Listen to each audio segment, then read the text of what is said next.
I'm Jared Pratt, CEO of Granite Peak Associates. I'm Heather Piazza, Tax Manager at Granite Peak. We're a CPA firm serving the veterinary profession. We specialize in compliance, tax planning, and advisory service to take you and your practice from startup all the way through exit. So we have a good opportunity right now where we have a veterinary seller looking to sell a practice, $1 million sale.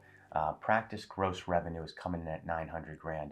When we're analyzing that transaction, Heather, when we think of financing, put ourselves in the buyer's shoes, what do you think is attainable from a financing perspective? Again, selling your practice for $1 million, but only having gross annual revenue of about $900,000. Yeah, great question, Jared. Typically, with a veterinary-specific lender, you can get 1 times gross. So the bank will come in and take a look at your gross revenue over a certain period of time. They're only going to lend up to that $900,000 top line gross revenue. However, how are we going to get to that $1 million purchase price? Right, that's the question. If you don't have cash at home to put that extra $100,000 down, typically what you'll have to do is request seller financing. So the seller will come in and do a short-term, probably 5-year loan to get to the extra $100,000 at interest rates that are agreed upon in the LOI.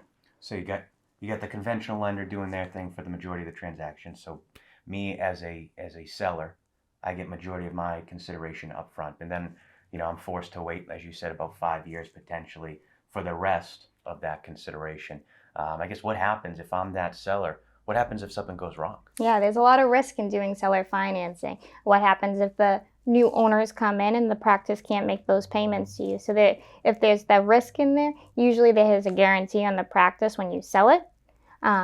However, you do run the risk of not collecting on that extra $100,000.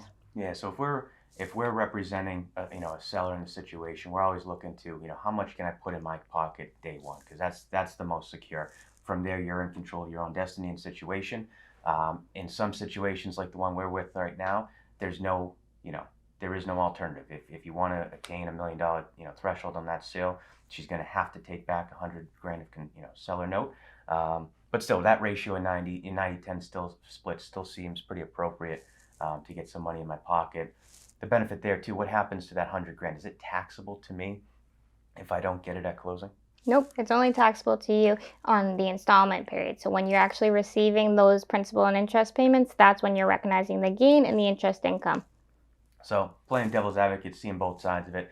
Sure, I'm not getting 100% of that consideration in my pocket day one, but at the same time, like Ed's point, I'm kicking that tax liability can down the road a little bit, and paying for some in future years when I'm going to be in a much lower tax bracket.